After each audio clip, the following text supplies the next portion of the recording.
Oke guys, Assalamualaikum, balik lagi dengan Jaki. Dan pada video kali ini gue mau bahas Unilever ya guys. Karena Unilever di tanggal 9 Februari 2022 hari ini, laporan keuangan kuartal keempat atau tahun 2022 secara penuh itu sudah keluar. Dan sekarang pukul 17:47 menit. Jadi gini guys, kinerjanya turun ya.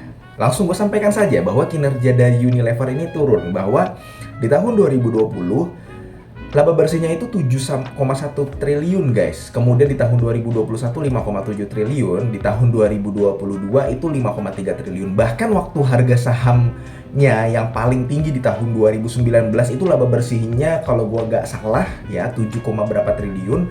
Tahun 2018-nya itu 9 triliun. Jadi turunnya jauh banget. Dan ini diperparah dengan ekuitasnya Unilever yang tadinya 4,9 triliun tahun 2020, tahun 2021 jadi 4,3 triliun. Sempat naik ya guys ekuitasnya di tahun 2022 kuartal 1 6,3 triliun, turun ke 4,5 triliun, naik lagi 5,7 triliun, dan sekarang turun ke 3,9 triliun pun dengan asetnya. Asetnya yang tadinya 20 triliun di tahun 2020 guys ya. Kemudian di tahun 2021 dia turun juga 19 triliun. Sempat naik asetnya. Kemudian di tahun 2022 kuartal 1, kuartal 2 ya sekarang tinggal 18,3 triliun. Sebenarnya Unilever ini menarik guys. Unilever ini menarik karena produknya banyak yang ada di sekitar kita. Dan gue menyoroti kinerja Unilever, tentunya ini berdasarkan pendapat pribadi gue ya guys ya. Kenapa kinerja Unilever turun? Pertama, gue melihatnya inflasi.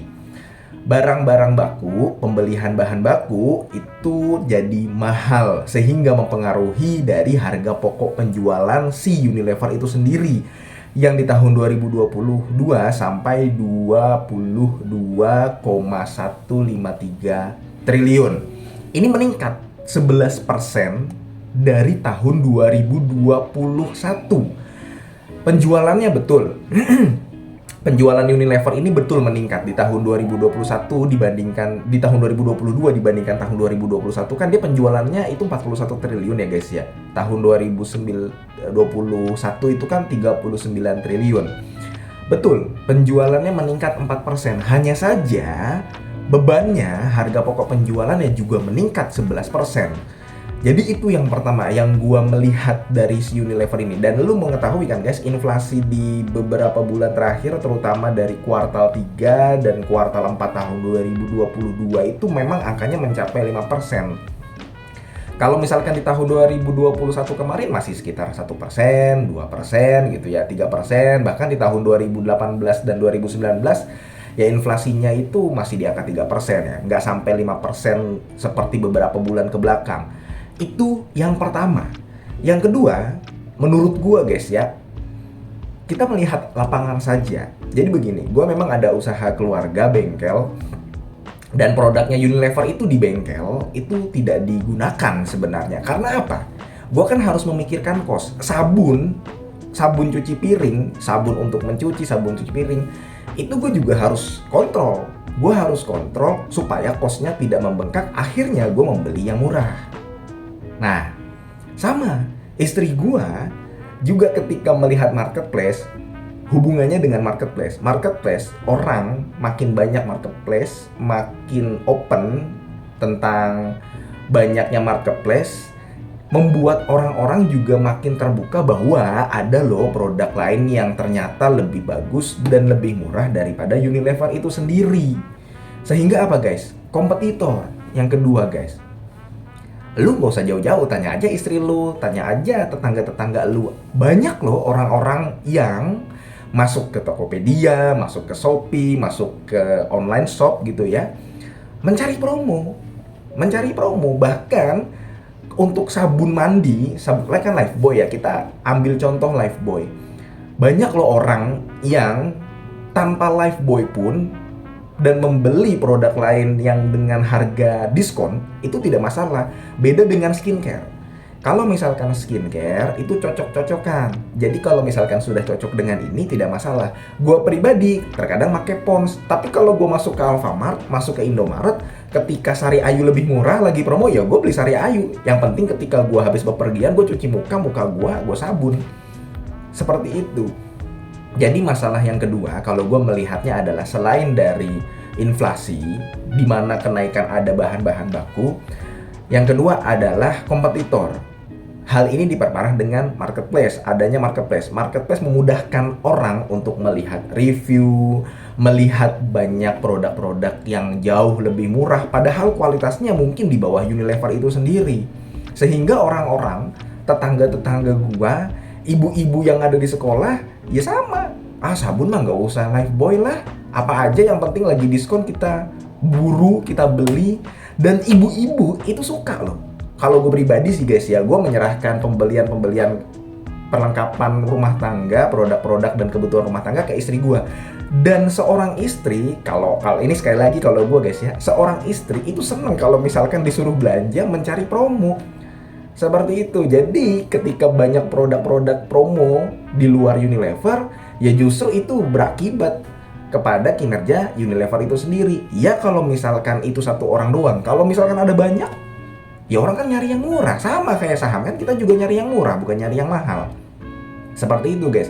Jadi gue menyorotinya dua itu sih guys, dua itu. Dan dia memang ya oke lah, ketiga dia memang ekuitasnya turun terus, banyak menjual aset ya guys, dan asetnya memang terbukti turun. Sehingga ya kemampuan untuk mencatatkan laba bersih tinggi, mencatatkan penjualan yang tinggi ya berkurang juga. Kalau misalkan lu punya mie ayam, kemudian mie ayamnya ada 5 sebelumnya, ternyata 2 gerobak lu jual nih, lu tinggal punya 3 doang gerobaknya nih. Ya lu kemampuan untuk mencatatkan penjualan seperti yang tadi 5 gerobak berkurang juga. Begitu. Jadi sebenarnya memang dari kinerja Unilever ini turun terus. Tapi yang gue soroti, dan ini tentunya menurut pendapat gue ya tadi 2. Nah, apakah Unilever bisa bangkit lagi besok-besok, kemudian di beberapa bulan ke depan? Sampai sejauh ini kita melihatnya kinerja Unilever turun di kuartal 4 2022. Kita lihat perkembangannya, tapi kalau misalkan memang kinerjanya turun seperti ini, seharusnya besok saham Unilever itu ya turun gitu di tanggal 10 Februari. Hanya saja begini guys, Unilever ini memang agak berbeda. Dia kan sempat naik tinggi tuh di tahun 2018 sampai 2019. Nah, kita berhadapan dengan pasar, arus pasar. Gue melihatnya begini, valuasinya memang mahal. Tapi banyak loh yang orang-orang yang tidak mau lepas Unilever itu, ditahan aja ya. Ada loh orang yang nyangkut di harga 10.000, di 7.000, di 8.000 yang mereka mendapatkan dividen, mereka ikut RUPS-nya, tapi sahamnya tidak dijual. Ya kalau sahamnya tidak dijual sama orang-orang yang tadinya berada di atas ya, yang nyangkut di harga atas, ya sahamnya juga turunnya biasa-biasa aja, nggak dalam-dalam amat. Nanti rebound lagi, dan dia average down lagi, naik lagi. Kita berhadapan dengan pasar yang mana terkadang kinerja itu tidak selalu mempengaruhi harga saham. Yang mempengaruhi harga saham ya psikologis pasarnya itu sendiri menurut gua. Jadi paling itu aja guys ya untuk Unilever. Dan kalau misalkan kita melihat kinerjanya seperti ini, gua memiliki kesimpulan pribadi, ya jangan masuk dulu. Berita baiknya adalah ketika dia kinerjanya seperti ini, bisa jadi harga sahamnya turun. Apakah nanti turun ke 4.500 atau turun lagi ke 3.800. Nah nanti ketika harga sahamnya sudah turun seperti itu, baru kita coba untuk masuk seperti itu guys. Karena Unilever ya perusahaan terkenal lah, dan perusahaan besar gitulah, market cap-nya juga besar. Kalau misalkan dia turunnya dalam, ya IHSG-nya juga turunnya dalam juga. Sekali lagi paling itu aja guys pendapat dari gua. Ini bukan ajakan jual atau beli, keputusan investasi ada di tangan masing-masing ya. Gua akhiri, wassalamualaikum warahmatullahi wabarakatuh.